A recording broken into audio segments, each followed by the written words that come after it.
హనుమ సీతమ్మ తల్లి దర్శనం కొరకు అని తన అన్వేషణని కొనసాగిస్తున్నారు. బాహ్యమునందు లంకాపట్టణంలో అన్వేషణ, ఆంతరమునందును ఉపాసన. ఆ లంకాపట్టణంలో అన్వేషిస్తూ ప్రధానమైనటువంటి రావణాసురుని యొక్క భవనమునకు చేరుకున్నారు. అక్కడ మహర్షి ఒక విషయాన్ని ప్రతిపాదన చేస్తారు. ప్రతిపాదన అనగా యథార్థంగా రామాయణంలో ఉన్నదే. రామాయణం మీకు నేను తరచు చెప్తూ ఉంటాను. వాల్మీకి మహర్షి ఆచమనం చేసి కూర్చుంటే జరిగిన కథ, జరుగుతున్న కథ, జరగబోయే కథ. ఆయనకి కేవలం పైన జరిగిన విషయాలు కాదు, మన ప్రవృత్తితో సహా వాళ్ళు మనసులలో నిజంగా ఏమనుకుంటున్నారు అన్నది కూడా ఆయనకి అవగతమైంది. అవగతమై చేసినటువంటి రచన శ్రీరామాయణం. అందుకని అందులో కించిత్ అనృతం, అంటే ఎక్కడా కూడా కల్పితమైనటువంటి విషయం ఏదీ ఉండదు. పరమ యథార్థమైనటువంటి విషయాన్నే ఆయన ప్రతిపాదన చేశారు. భేరీమృదంగాభిరుతం శంఖఘోష నినాదితం నిత్యార్చితం పర్వహుతం పూజితం రాక్షసై సదా. భేరీ మృదంగాభిరుతం, ఇవి ఒక పూజలో వాడబడేటటువంటి ధ్వనులు, వాద్య పరికరములు. భేరీలు మోగిస్తున్నారు, మృదంగములు మోగిస్తున్నారు. భేరీ మృదంగాభిరుతం శంఖఘోష నినాదితం, శంఖాల్ని పూరిస్తున్నారు. శంఖాన్ని పూరిస్తే విజయానికి పిలుపు. నిత్యార్చితం, ప్రతిరోజు పూజ చేస్తారు లంకాపట్టణంలో. ప్రత్యేకించి రావణ భవనంలో ప్రతిరోజు పూజ జరుగుతూ ఉంటుంది. పర్వహుతం, పర్వహుతం అంటే పర్వదినములుగా మనం వేటిని చెప్తామంటే ప్రధానంగా పౌర్ణిమ, అమావాస్య, ఈ రెండు. ఇవి కాక నైమిత్తిక తిథులు ఉంటాయి. నైమిత్తిక తిథులు అంటే విశేష కార్యక్రమాలు జరగవలసినటువంటి రోజులు. అటువంటి రోజులలో పూజితం రాక్షసై సదా, అక్కడ ఎప్పుడూ రాక్షసులు పూజ చేస్తూ ఉంటారు. ఇప్పుడు ఈ శ్లోకాన్ని మీరు చాలా జాగ్రత్తగా అన్వయం చేసుకోవాల్సి ఉంటుంది. అదే సుందరకాండ. ఇప్పుడు రావణుడి తప్పు ఎక్కడ కనపడుతోంది మీకు?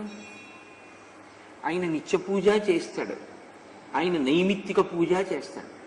ఆయన ఎక్కడికైనా వెళ్ళినా ఓ శివలింగాన్ని తీసుకెళ్ళి పూజ చేస్తాడు.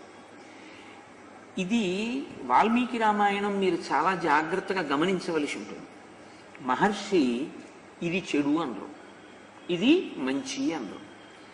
ఏది ఎలా జరిగిందో అలా మీకు చెప్తారు. మీరు దాంట్లోంచి సారాన్ని తీసుకోవలసి ఉంటుంది. ఇది ఎవరు చూస్తున్నారు ఈ విషయాన్ని? ఎవరు చూస్తే ఈ విషయం వాల్మీకి మహర్షి చెప్పవలసి వచ్చింది మనకి? ఇదోసారి రావణుడి గురించి చెప్దామని ఆయన మనకి చెప్పారా? హనుమ చూస్తున్నారా ఈ విషయాన్ని? హనుమ చూస్తుంటే ఈ విషయం బయటికి వచ్చింది.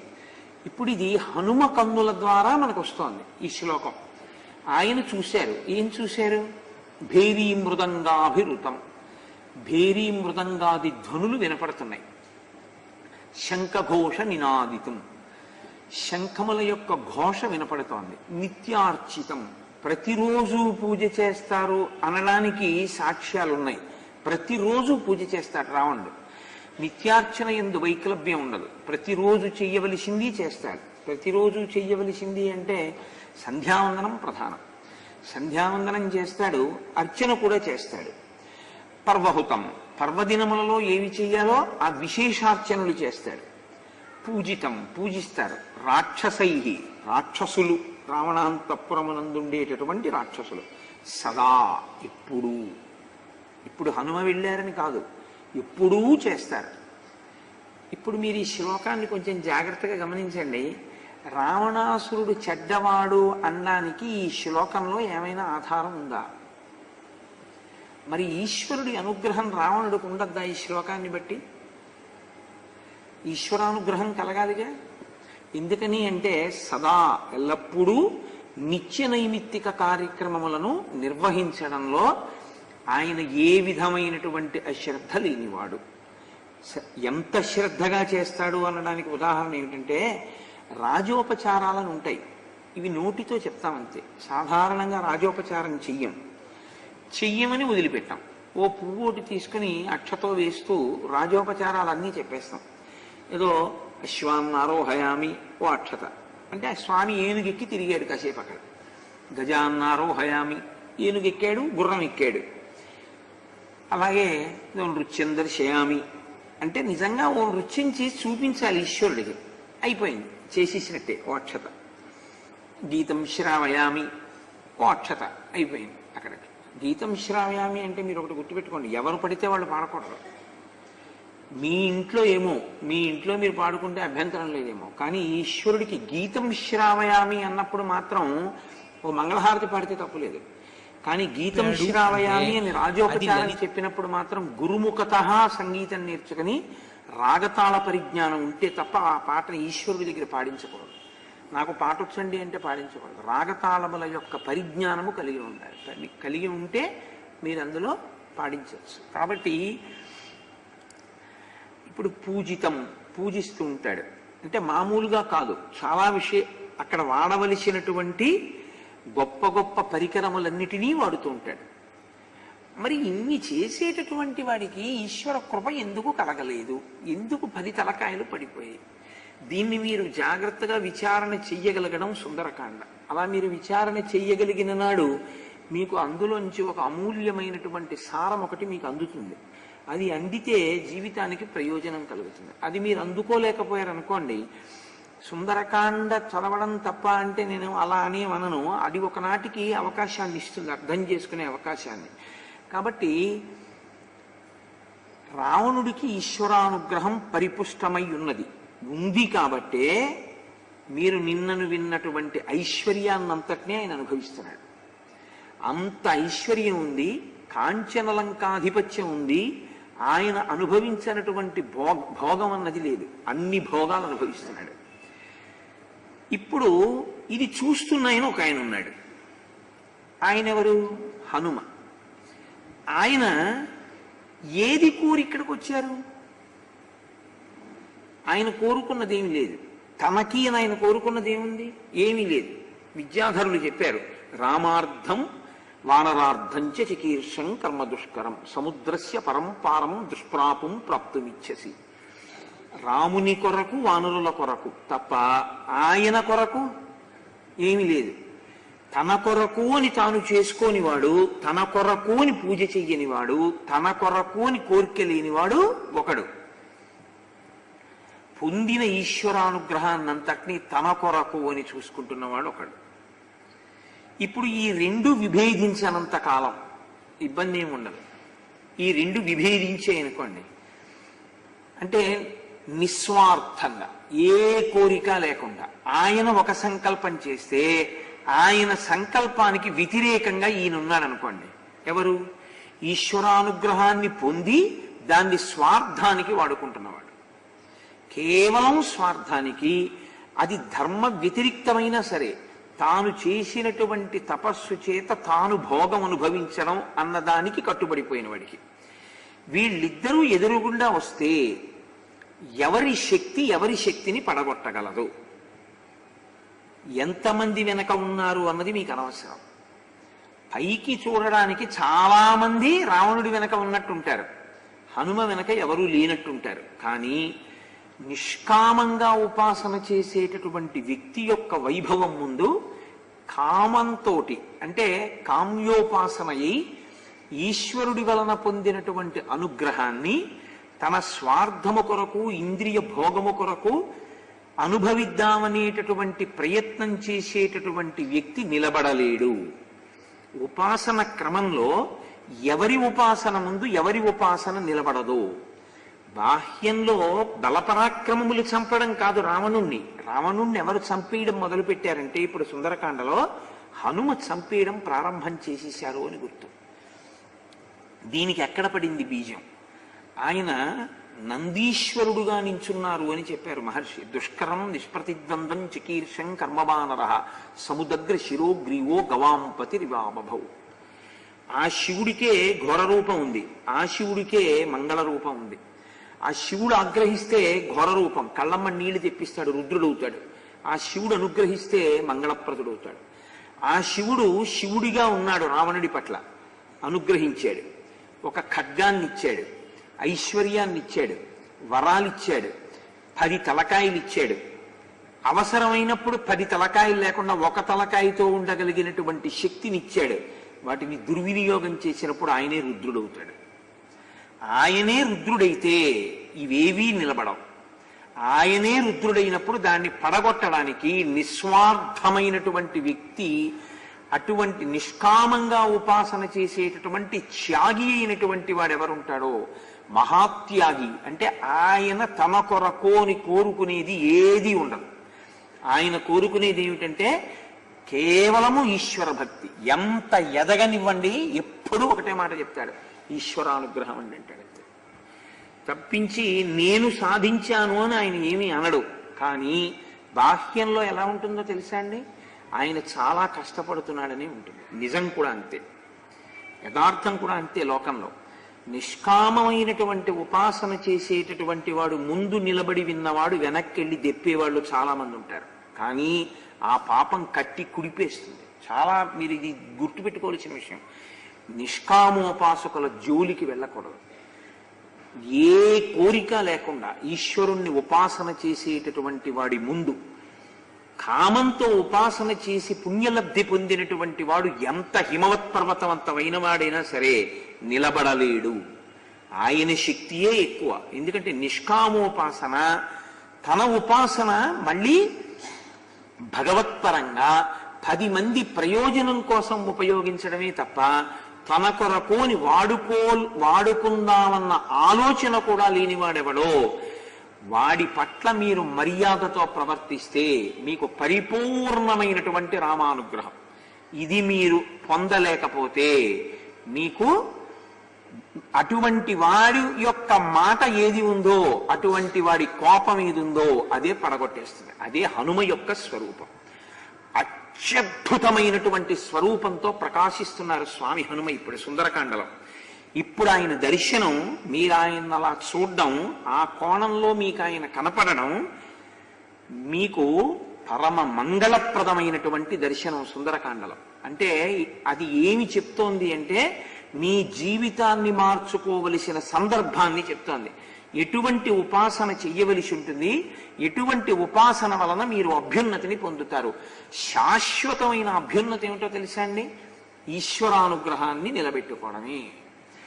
ఈశ్వరానుగ్రహాన్ని నిలబెట్టుకున్నవాడు, నిష్కామోపాసన చేసినవాడు యుగాలు మారిపోయినా అలాగే ఉంటాడు. యుగాలు మారిపోయిన తరువాత సృష్టికర్త అవుతాడు. హనుమ చతుర్ముఖ బ్రహ్మగారు కావట్లా. కానీ ఎవడు స్వార్థానికి ఉపయోగించుకుంటాడో వాడు వెలుగుతాడు కొంతకాలం. కానీ ఆ వెలుగు ఎలా ఉంటుందంటే ఆరిపోవడానికే పనికొస్తుంది.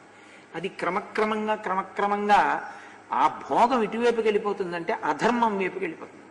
ఆ ధర్మాన్ని విడిచిపెట్టినటువంటి భోగం ఎంతమంది ఏడుస్తున్నారు, ఎంతమంది బాధపడుతున్నారు అన్నదాన్ని ఆలోచించడు. మీరు ఒక్కటే గుర్తుపెట్టుకోండి. దీన్ని మహర్షి సుందరకాండలో చాలా చిత్రంగా ఆవిష్కరిస్తారు. నిద్రపోకుండా ఎవరుంటారండి? నిద్రపోకుండా ఎవరు ఉండరు. మీకు ఇంకొక రహస్యం ఏంటంటే బాగా ఏడిస్తే బాగా నిద్రపడుతుంది. నేను మీతో ఒక యథార్థం చెప్తున్నాను. బాగా ఏడిచాడు అనుకోండి ఒక ఆయన, ఏడిచి ఏడిచి ఏడిచి ఏడిచి ఏడిచి ఏడిచి మగతొచ్చి పడుకుంటాడు. లేపకండి పాపం ఏడిచి ఏడిచి పడుకున్నాడు, పడుకొని ఉండాలా అంటారు. కానీ మీ వలన ఏడ్చి పడుకున్నాడు అనుకోండి, మిమ్మల్ని కొట్టేస్తున్నాడు.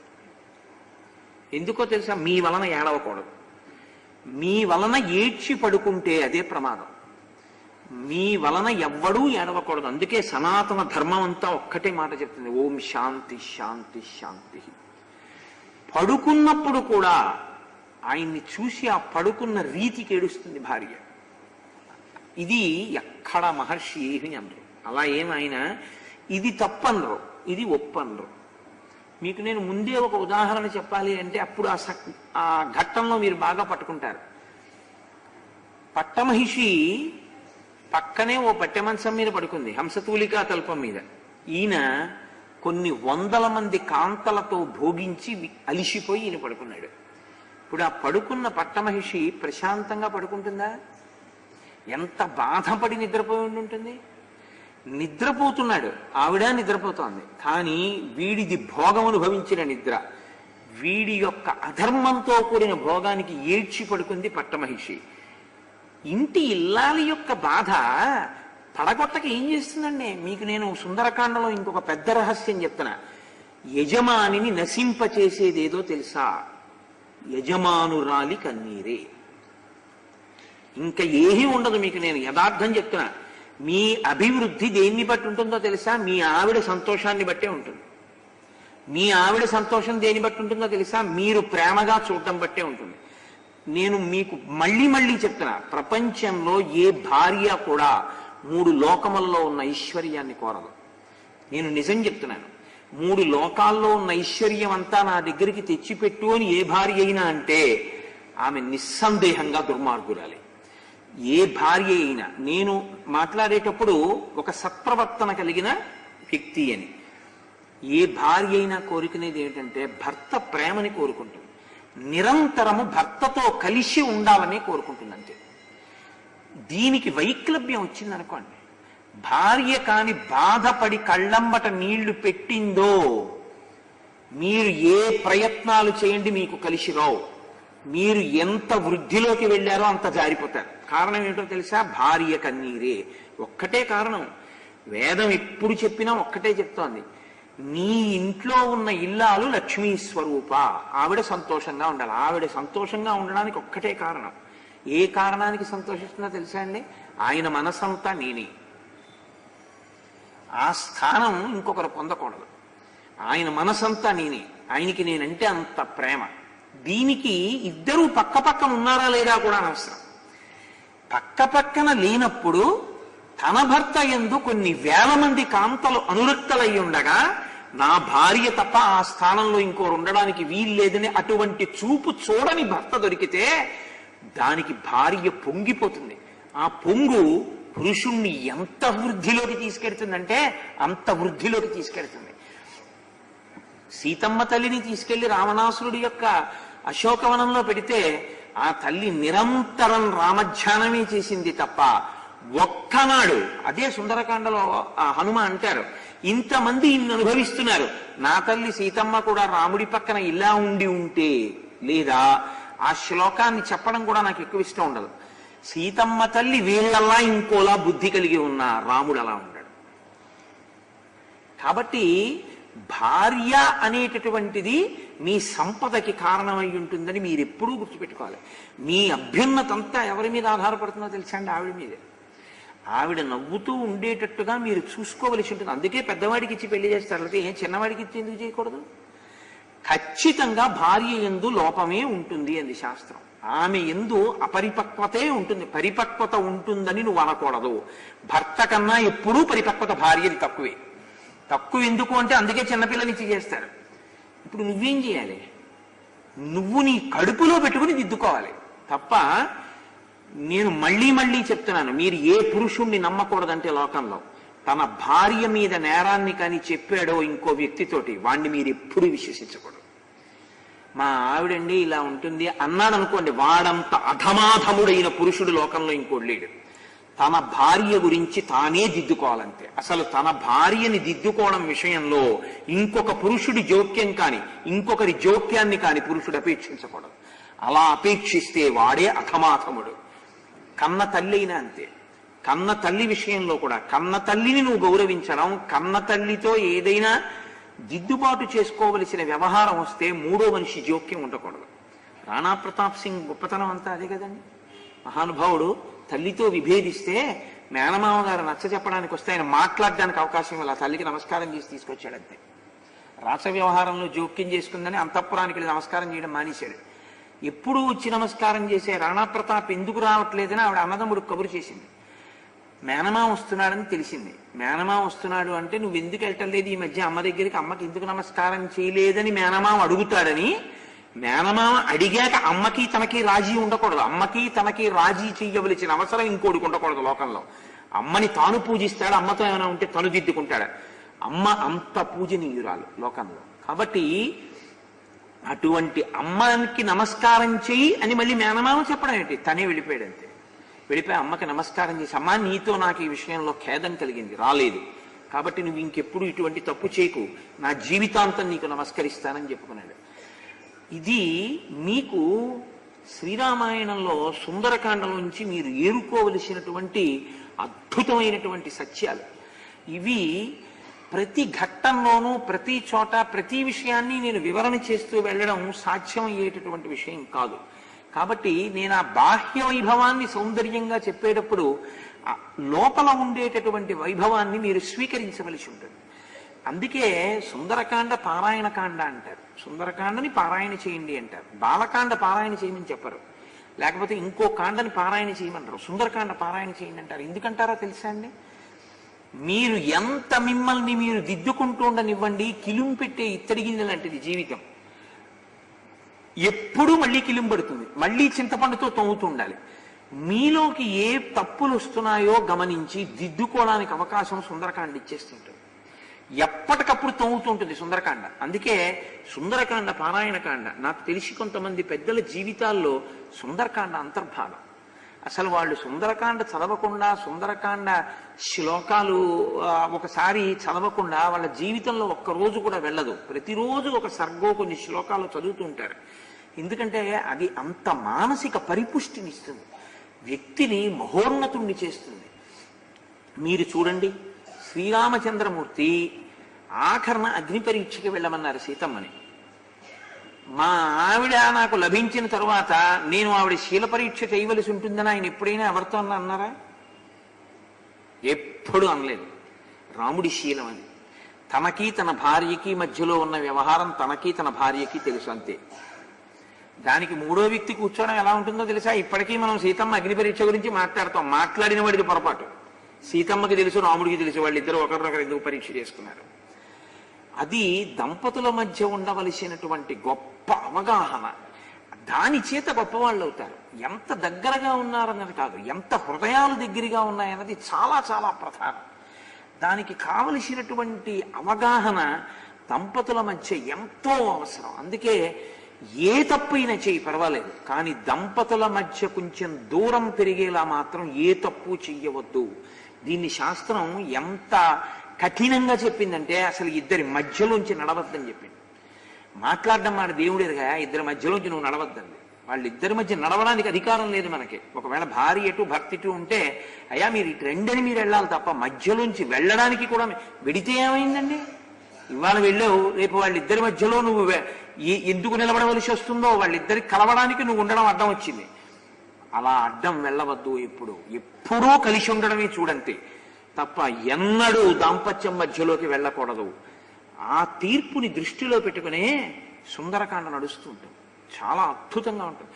దాంపత్యం స్థాయి దగ్గర నుంచి ఉపాసన స్థాయి వరకు సుందరకాండలో కలుపుకోనటువంటి విషయం ఉండదు. ఏరుకోవడం మీ వంతు. ఏరుకోవడం మీకు చేతనైతే సుందరకాండ వజ్రముల యొక్క గని. సాలగ్రామాలు ఎక్కడ ఉంటాయండి? రాళ్లలోనే ఉంటాయి. సాలగ్రామాలు రేవని ఉండదు. అన్ని రాళ్ల రేవులోంచే సాలగ్రామాలు తీస్తారు.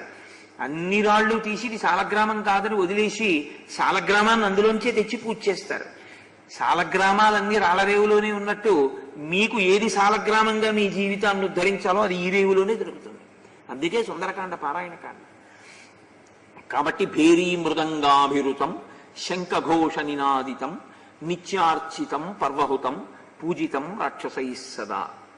నాకు ఒక విషయం జ్ఞాపకానికి వస్తుంటుంది. నేను ఒకప్పుడు మళ్ళీ ఊరి పేరు చెప్తే తెలిసిపోతుంది.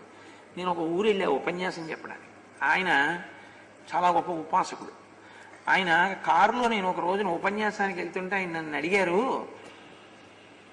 ఈశ్వరుడికి ఏమన్నా నమస్కారం చేయాలి కోటేశ్వరారు అసలు రోజు నేనని అడిగారు. నేను ఎంత సంతోషించాను. అసలు ఈ ప్రశ్న వేసేవాడేవాడు? ఏదైనా చేయని ముందు కామ్యం మా అబ్బాయి పెళ్ళో మా అమ్మాయి పెళ్ళో అనేవాడే కానీ అసలు ఈశ్వరుడిని ఏమని నమస్కారం చెయ్యాలనేవాడు ఎవడుంటాడు? నా ఆధ్యాత్మిక జీవితంలో నేను కొన్ని ఊళ్ళు వెళ్ళాను, ఎందరితోనూ సమన్వయం అయ్యాను. ఆ ప్రశ్న వేసిన వాడు ఆయన ఒక్కడే, నన్ను ఇంకెవ్వరూ వేయలేరు. ఆయన ఒక్కడే అడిగాడు నన్ను ఆ ప్రశ్న. అసలు ఈశ్వరుడికి ఏమని నమస్కారం చేయనండి అని అడిగాడు. ఇది భాగవతంలో మాలాకారుడు చెప్పాడు. నీ పాద కమల సేవయు నీ పాదార్చకులతోడి నెయ్యము నితాంతాపారభూతదయయు తాపసమందార నాకు దయసేయకతే. ఏది అడిగినా ఎందుకు అడగాలంటే, ఈశ్వర నా మనశ్శాంతి నీ అర్చన యందు వైక్లభ్యం రాకుండా ఉండడానికి నాకు మనశ్శాంతిని అనుగ్రహించు అని అడగాలి తప్ప నేను మనశ్శాంతిగా కూర్చుని 15 సమోసాలు తినడానికి మనశ్శాంతిని అని అడగకూడదు. ఏదైనా మళ్ళీ ఈశ్వరాభిముఖమే చెయ్యాలి. కాబట్టి ఏమని నమస్కారం చేయాలంటే ఒక్కటే నమస్కారం, నీ పాదపద్మముల యందు భక్తి చెక్కు చెదిరిపోకుండా ఉండగలిగిన ప్రశాంత జీవితము, నీ పాదములను వదలని స్థితి నాకు అనుగ్రహించు. అదొక్కటే చాలు, ఇంకేం కావాలి మీకు? అందులోకే అన్నీ వచ్చేస్తాయి. కాబట్టి ఇప్పుడు ఆయన వెతుకుతున్నారు. చాలా మంది ఇళ్ళు ఒకళ్ళ ఇద్దరా, అందరూ రాక్షసులే. రాక్షసులే అన్న మాటకు అర్థం ఏమిటండి? తన ఉపాసనా బలాన్ని కేవలము తన భోగమునకే వాడుకునేవాడు అంతే. ఆయన వల్ల ఉపయోగం లోకానికి ఏమి ఉండదు. ఆయన అనుకుంటే, ఆయన ఇది అనుభవించాలనుకున్నాడు అనుకోండి, ఆయన బలంతో వచ్చి మీ మీద పడతాడు. పడ్డాడనుకోండి, మీరు ఎదిరిస్తే చంపుతాడు. మీరు బలవంతులు అనుకోండి, కాళ్ళు పెట్టుకుంటాడు అంతే. అందితే జుత్తు, అందకపోతే కాళ్ళు అంటారు వాళ్ళు. వాళ్ళ వల్ల లోకానికి ఏమైనా ప్రయోజనం ఉంటుందా? ఏమీ ఉండదు. వాళ్లే రాక్షసులు. వాళ్ళ పేర్లు ఎన్ని చెప్పుకుంటే, అంటే అంతమంది ఓ చోట చేరారంటే అలాంటి వాళ్ళందరినీ చేర్చుకోగలిగిన వాడు అక్కడ ఉన్నాడు. దుర్మార్గులందరికీ నాయకత్వం వహించగలిగిన పెద్ద దుర్మార్గుడు వాడు చేరాడు అనుకోండి, వాడి దగ్గరికి అందరూ చేరిపోరు. అలా అందరూ అక్కడికి చేరారు. ఇప్పుడు భగవంతుడికి తేలికే, ఎందుకంటే వెళ్ళి వెతికి వెతికి చంపక్కర్లేదు, అందరూ ఒక్కచోటే ఉన్నారు. కాబట్టి ఆయన ఇప్పుడు ఇక్కడికి రావాల్సి వస్తుంది. కాబట్టి మహర్షి అంటారు, మహోదరస్య చ గృహం విరూపాక్షస్య చైవ హి విద్యుజ్జిహ్వస్య భవనం విద్యున్మాలేస్తథైవ చ శుకనాసస్య వక్రస్య శఠస్య వికటస్య చ హ్రస్వకర్ణస్య దంస్ట్రస్య రోమశస్య చ రక్షసః. వాళ్ళ పేర్లన్నీ అలాగే ఉంటాయి. ఆ పేర్లు కూడా పోనీ వినడానికి సంతోషంగా ఉండవు.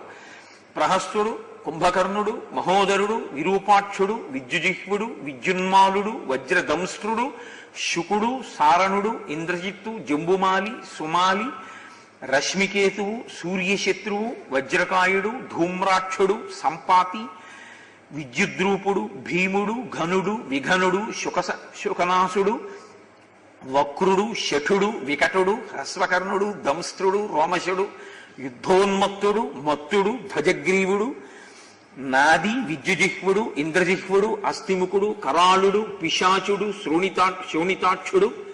అటువంటి గొప్ప గొప్ప పేర్లు. ఆ పేర్లే మీకు చెప్పేట్లా? అసలు ఆ పేరు పెట్టిన తల్లిదండ్రుల గొప్పతనం మెచ్చుకోవాలి. పెట్టించుకున్న వాడిని ఆ పేరుతో పిలిపించుకున్నందుకు అనాలి. ఆయన పేరే చూడండి ఎంత విచిత్రంగా ఉంటాయో. శుకనాసస్య వక్రస్య, వాడి పేరు వక్రుడు, అంటే వంకర టింకర బతుకున్నవాడు. శఠుడు అంటే లోపల ఒకటి పెట్టుకుంటాడు, పైకోటి మాట్లాడతాడు ఎప్పుడు మోసం చేయడానికి, వాడిని శఠుడు అంటాడు. అసలు ఈయన శఠుడురా అంటేనే చాలా బాధాకరమైన విషయం. వాడి పేరే శఠుడు. అంటే ఇలాంటి వాళ్ళందరూ అక్కడ చేరారు. ఈ మనఃప్రవృత్తి ఉన్న వాళ్ళందరూ ఉండడమే రాక్షసత్వం. కాబట్టి ఈ పేర్ల వాళ్ళు లంకలో ఉన్నారని మీరు అనుకోకండి. ఈ లంకలోకి వాళ్ళు చేరకుండా చూసుకోండి. ఈ లంకలోకి వాళ్ళు చేరకుండా చూసుకోవాలంటే ఒక్కటే, ఇక్కడ సింహాసనం ఉంది, దాని మీద సీతారాములు కూర్చోవడానికి యోగ్యమైన స్థితిని మీరు అలా అట్టిపెట్టి ఉంచండి చాలు. వాళ్ళు కూర్చోవాలంటే ఈ పక్కన వీళ్ళు లేకుండా ఉంటే చాలు, వాళ్ళు కూర్చుంటారు, హాయిగా కూర్చుంటారు. కాబట్టి పక్కన ఎవరిని ఉంచాలి మీరు? లక్ష్మణ భరత శత్రుఘ్నుల్ని హనుమని ఉంచండి. ఉంచితే వాళ్ళు వచ్చి కూర్చుంటారు. వాళ్ళు వచ్చి ఇక్కడ కూర్చుంటే మీ జన్మధన్యం. మిగిలినవంటారా? నేను ఒక మాట యథార్థంగా చెప్తున్నా, ఓ నవ్వు నవ్వి వదిలేయండి. మీ మనశ్శాంతిని ఏ కారణానికి పాడు చేసుకోకండి. నేను మీకు ఇచ్చే సలహా ఏమిటంటే, మీ ఈశ్వరోపాసనని మాత్రం ఏ ఒక్క కారణానికి వదిలిపెట్టదు. మీతో కలవడం వదలడం జీవితంలో ఎంతో మంది కలుస్తారు, వదులుతారు. ఇవన్నీ కృతకమే. ప్రవేశే నిర్గమేస్తథ. ఈ కదలికలన్నీ ఆగిపోయేది ఎప్పుడంటే, ఇది కదలడం ఆగిపోయిన తర్వాత అన్ని అనుబంధాలు ఆగిపోతాయి.